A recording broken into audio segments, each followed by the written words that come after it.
Hey guys, it's your girl AFM Stories and you're welcome back to my YouTube channel. On this channel I create content on scholarships, career, student lifestyle, and also loads of content on winning the Chevening scholarship, which I won.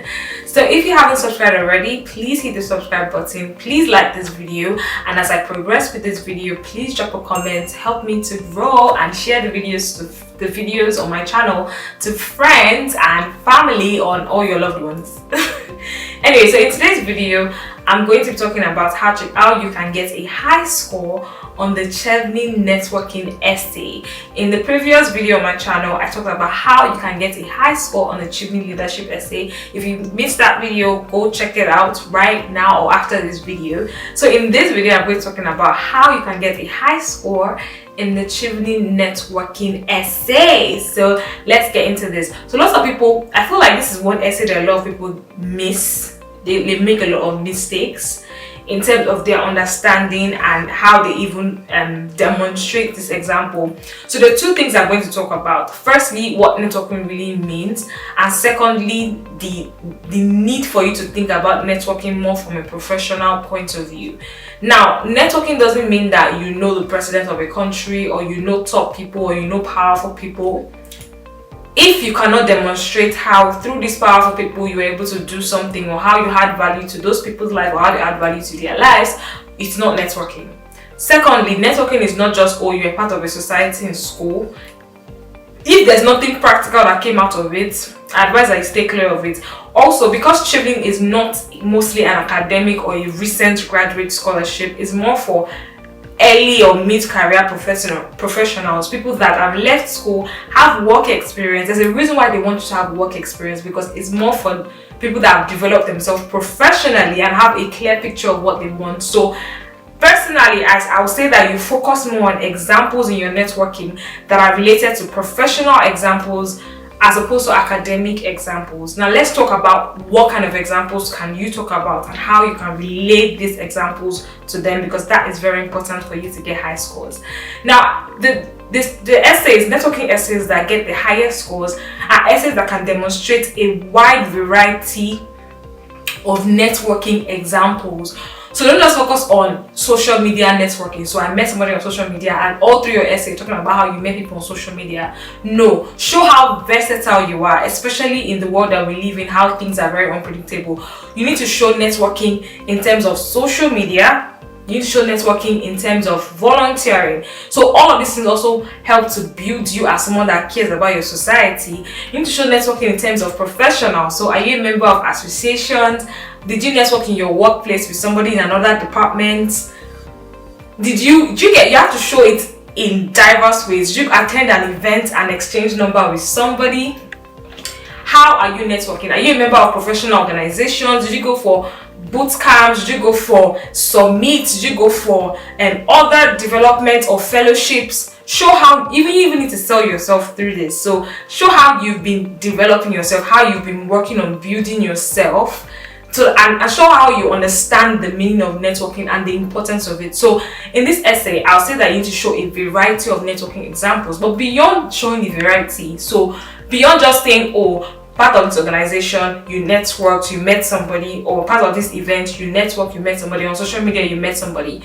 This is also an extension of a leadership example. So how exactly did you build a relationship with this person? So in networking, you need to show how you meet people. So show examples of you doing this on social media, volunteering, professional, being a member of associations, going for events. Secondly, show how you now talk to these people, make them part of your network. So how exactly do you reach out to these people? You need to be detailed in that. How exactly do you make them become close networks of yours? How do you maintain the relationships? How do you add value to their lives? Because networking is not just, oh, I know somebody, they did something for me. No, that's not networking. That's using people. You need to show how it's not a saprophytic relationship, but a symbiotic relationship that benefits both parties. Networking is not even just, oh, individuals. You cannot show how you network with organizations, how you're adding value to organizations that have added value to you. So the point is, how did you meet this person? First, how did you even meet the person? So you went for this, you went for that, you're a part of this, you're a part of that first.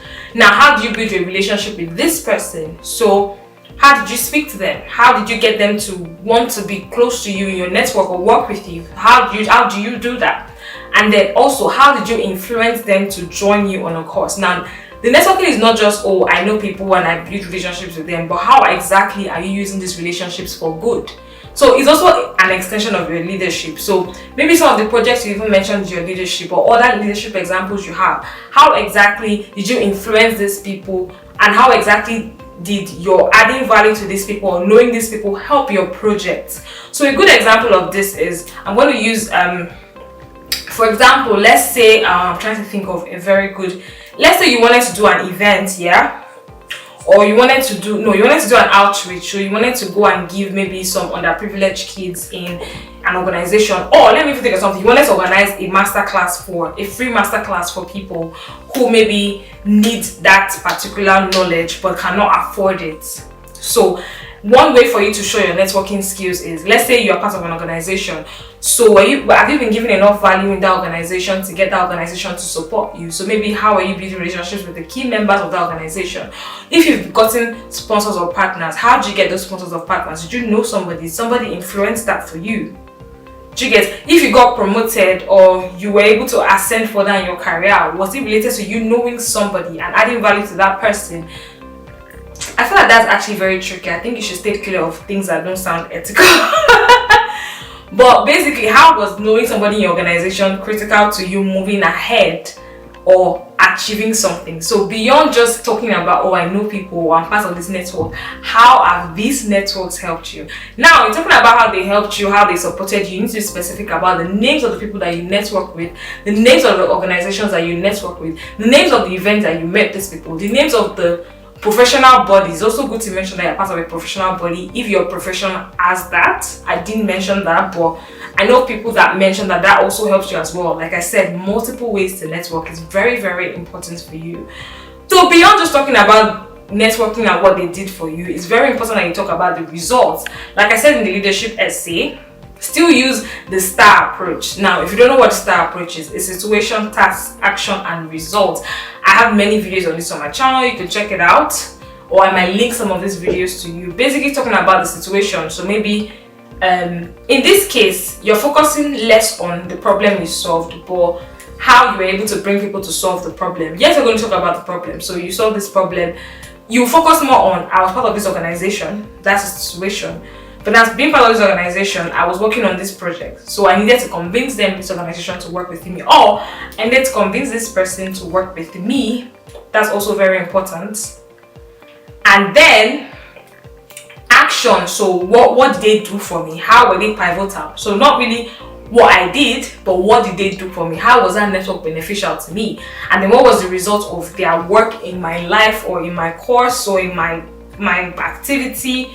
So for example, if you got a sponsor to fund a class, so what was the result? How did they fund it? Did they give you venue? Did they give you money? What exactly did they do? Or did they connect you with facilitators, or did you know them? So how exactly did they connect with whatever it is that you did?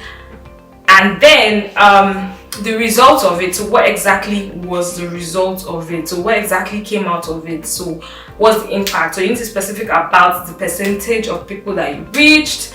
You need to be specific about the impact that it had. So did it change any lives? How many lives did it change? What exactly did you? And like I always say, reflection.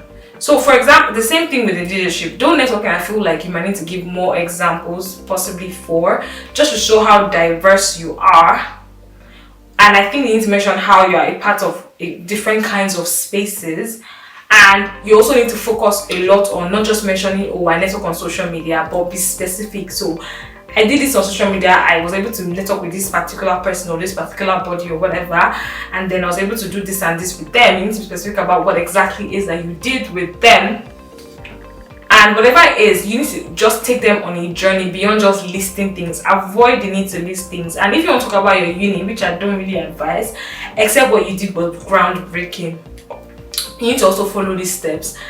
And, which is very important, I forgot to add this, or I've not forgotten because the video is still on, you need to talk about how you're going to do this in the Chevening network. So the Chevening Alumni Network, as an alumni, as a scholar, How exactly are you going to demonstrate these networking skills? What exactly are you going to do? Don't just say, oh, I'm going to network. It helps you to get a higher score when you can be specific about what you want to do in the network. So think thoroughly, do your research about what you can do in the Chevening network. And like I always say, all your examples, what you want to do in the network, everything, let it relate to your career plan and the course you want to study. Bring everything together. Avoid sounding disjointed. Have a persona you want to sell. If you're passionate about education, let all your essays show how you've been passionate about education. If you're passionate about climate change, let all your essays show how you've been passionate about climate change. Be consistent, and I wish you the very best. If you enjoyed this video, please hit the like button, drop a comment, share this video, and subscribe to my channel. Help me grow. Go binge watch my other videos on Chevening, on scholarships. Just learn, grow, and I'm rooting for you. If you want my direct help in terms of review, or my services, obviously, in terms of talking to you, giving you advice, check the description box below for how you can reach out to me about that. And I look forward to working with you, and I look forward to celebrating you as well. Thank you guys for watching this video. Do have a great day, and I'm rooting for you. You will get a scholarship.